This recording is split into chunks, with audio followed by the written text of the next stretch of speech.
Because future-looking statements are inherently subject to risk and uncertainty, our reminder is that you should make any purchasing decisions or investment decisions based on products that are currently commercially available. Hello, Trailblazers. My name is Mark DeLurgio, and I'm super happy to share with you today some of the latest innovations that we're delivering to help you drive process automation and efficiency in your business. The pandemic has affected every business, suddenly making most teams distributed teams. And these changes were not gradual. They happened overnight. Contact centers moved to employee kitchens, and sales went from in-person meetings to Zoom. And I don't need to convince you of this. I mean, look at us now. Last year I was presenting to a room of 600 people, and this year I'm in my mom's basement. Digital transformation became an imperative, and we're really just getting started. That's why we're launching Einstein Automate, your one-stop shop to build end-to-end workflows for every industry. With Einstein Automate, you can use customer insights to compose intelligent workflows. You can integrate any data across any system and can leverage digital best practices to go fast. Einstein Automate incorporates our automation capabilities across Platform, Einstein, MuleSoft, Industries, and the App Exchange to deliver the leading end-to-end workflow platform in the market. The future of automation really is human. It's all about empowering your employees to do their best work.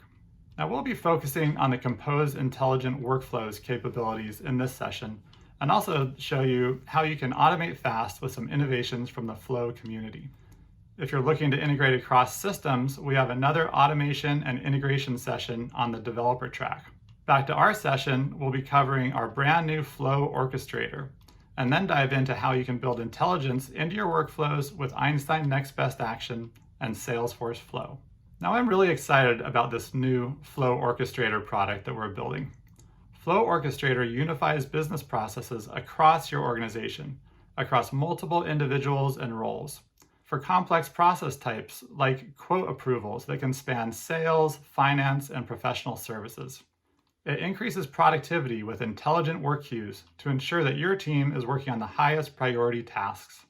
And it helps identify bottlenecks to help you identify where you should focus your improvement efforts. We can't wait to get it into your hands next summer when it goes to public beta. But I know that you are admins and can't wait to play with what's currently available. So now let me show you how you can add intelligence to process automation with Einstein Next Best Action. Now, predictive models are great and all, but they need to be actionable. What next step is going to drive the best outcome? And that next step isn't usually just a single step, but it's an entire business process. And that's where Next Best Action really shines, combining the power of Einstein with the power of process automation. Since it's built on the Salesforce platform, you can easily integrate data from any source and bake it right into your current processes across sales, service, and marketing. Salesforce Flow is our automation platform that makes it easy to streamline business processes with clicks and reusable building blocks without writing a single line of code. Flow also makes it easy to integrate data from third-party services. And beyond just back-end process automation, you can easily build front-end user experiences for your employees, partners, and customers. And that's not all. To make it easier to get started, there's a wide array of pre-built automation solutions on the App Exchange and the Flow community, so you don't have to build things from scratch. As many customers make the transition from Workflow or Process Builder to Flow Builder, we're bringing over important capabilities to ensure that this transition is as smooth as possible, like scheduled paths and ability to access prior records. We're also delivering net new capabilities like auto layout mode and multi-column flow screens. Let's dive into some demos to learn more. A common use case for Salesforce Flow is to take some action when a record changes. In some scenarios, you not only want to access the new values to take action in your flow, but you need to know what the old values were. For instance, let's say you have a promotion for a free Platinum support trial. At the end of the trial, if a customer doesn't end up buying, you need to reset their support tier to the original value. So you want to store the prior support tier in your CRM for future reference. Let's take a look to see how you can do just that with Flow. I'm going to create a new record-triggered flow, and I'll select Auto Layout Mode. Auto Layout Mode simplifies flow creation. It creates your connections for you and makes flow building easier yet more powerful. I'll run this flow anytime a record is updated and before the record is saved so that the logic is run efficiently. I select the account object, which is where we store our support tier information. Now in auto layout mode, I simply click the plus button to add an element, and I want to add a decision that determines if the support tier changed. I define a potential outcome of this decision that I'll call support tier changed. And I want to check if the new support tier is different from the prior support tier, and that's where I select this new global variable called record prior, coming out in the spring release. And I'll set my other potential outcome to be that the support tier didn't change. Now we see that there are two possible outcomes from this decision. Under my support tier changed outcome, I need to assign the prior support tier value to my account field so that it's used in the save process. I click plus to create an assignment. And I want to set my current record's prior support tier field to equal the old support tier. So here is Flow's new record prior variable again. And now I just need to save and activate my flow, and then we're ready to roll. So let's see how this looks in the app. So we have an account here. Notice that it's on the standard support tier, but an agent is working on the phone with this customer. They see on the right the Einstein Next Best Action identified that they're eligible for a free 6-month trial of Platinum support. The agent launches the call script powered by a ScreenFlow and asks if they'd like to sign up. Well, of course they do. So the agent simply selects Platinum free trial. So now let's go back to the account page. We see that the service tier has been updated to Platinum free trial, and sure enough, the old support tier value is stored in the prior support tier field. Sweet! All that without writing a single line of code. And now I want to share with you another great feature in the spring release called scheduled paths. One of the most common customer needs is to trigger a flow at a point in time that is relative to a date-time field on an object. Let's say that you're a Sales Cloud customer and you run a subscription-based business. Since your contracts typically automatically renew, it's super important to notify your customer before the auto renewal takes place. Now with Workflow or Process Builder, you could do this by using time-based triggers or scheduled actions. We're happy to deliver a similar capability in Flow in the spring release called Scheduled Paths. Let's check it out. So I'm going to start with an existing flow that creates a chatter post to notify the opportunity team when it's set to auto renew. You see here that the flow only runs when auto renew is set to true. Now I want to set up a scheduled path to send a notification to the customer 30 days before the renewal. Scheduled paths can be run on any date-time field. Here we'll select the opportunity renewal date, and we're going to send this email 30 days prior to that renewal date. Now I'll add an action to send the email. I drag an action to the canvas and select Send Email. I can enter text here or use dynamic data from my Salesforce records or other sources. We'll send the email to the opportunity's renewal contact field on the record. And now I connect my scheduled path to my email action. So now I have two paths for this triggered flow, an immediate path that runs when opportunities are created or updated, and a scheduled path that runs 30 days prior to the renewal date. Now I also want to notify my team when we send this renewal email, so I drag another action over to the canvas and select Post to Chatter. The target for this chatter post is the opportunity object, so anyone on the team can see it. Now I just connect this chatter action to the previous email action so that it runs after the email is sent. I save and activate, and Flow will take it from here. Let's check it out in action. So we'll create an opportunity, and the renewal date is going to be 1 year out. I see the auto renew is already checked. I'll go ahead and enter myself as the renewal contact, and I'll save it as closed one. Now let's go over to Chatter and see if my immediate path has already run. Sure enough, Flow has created a chatter post noting that it's set up for auto renewal. Now let's fast forward in time. This opportunity is going to renew 1 year from now, and let's say it's 30 days before that. I'll refresh this page, and as an account team member, check the chatter feed.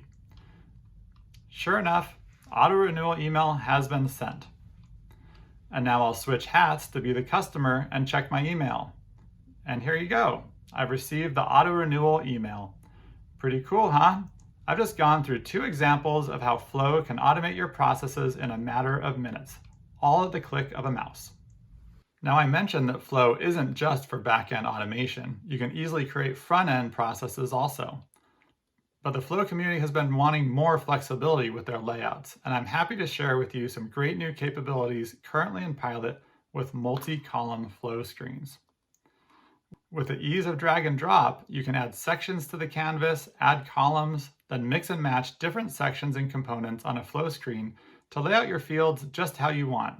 You can set each column's width separately. Here are some examples of what you can do. Forms become more usable when you can place multiple fields on the same row. You can add images next to form fields, making for a more engaging experience. You can also combine this with conditional field visibility to create dynamic forms that unfold based on user input.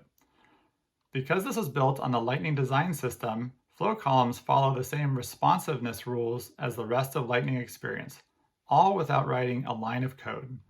Now, one of the greatest things about using Flow is that when you need a solution that isn't provided out of the box, you can find easily installable extensions created by members of the Flow community. The good news is you don't have to start from scratch when building your own custom property editor. You'll find a starter pack of common controls on the unofficial SF community. The starter pack includes things like an object and field picker, formula editors, as well as a combo box that shows all the available resources in the Flow. Another great extension called Setup via Flow allows you to modify record type access via permission sets and profiles at scale, rather than updating them one by one in the setup pages. This can be a massive time saver for admins with a large number of permission sets or profiles. And suppose you have a screen flow that you want to automatically launch whenever a user edits a record. For example, every time a case is edited and its priority changes, you want to ask the user to provide a reason for the change. The detect and launch component makes this super easy. It sits invisibly on a page and launches after record changes. It can also be used for delete. Let's check it out. So we've got a case here, and we want to run a screen flow when this case changes.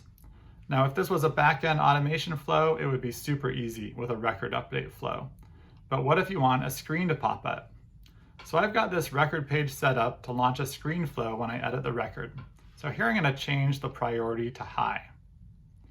Here's the flow popping up in a modal, asking the user to provide information. You can also launch the screen flow in a new tab. How did I do this? Well, right here, I've added this invisible component to my case page. It's called Detect and Launch. You can see the component on the left, and I just drag it over to the canvas. And I have 3 options that I can set. I provide the name of the flow that I want to run when a record is edited, or the name of the flow when a record is deleted. And the launch mode, whether I want a modal pop-up or a modeless option that launches in a new tab. To learn more about all the great new capabilities of Salesforce automation, please follow this link to a trail mix with links to additional product information and the community extensions. Thank you for joining the Innovate Faster with Einstein Automate segment in the admin channel. It's a little different this year when we're not all in a room together and then going to the big Dreamfest concert in person, but I enjoyed sharing with you, from my home to yours, the power of Einstein Automate. Enjoy the rest of your day.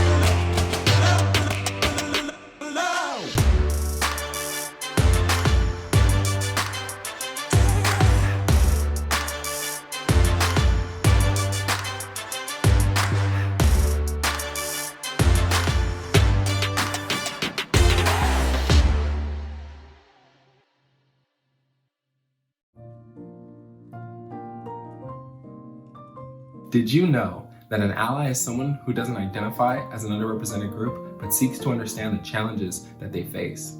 At Salesforce, we've distilled becoming an ally into 4 practices: ask, listen, show up, and speak up.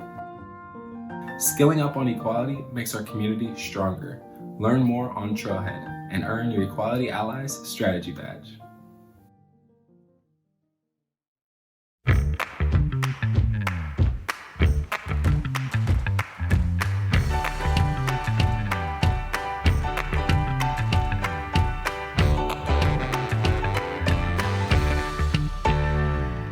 Hi, I'm Tessa, and this is my Customer 360 story. My Customer 360 journey began before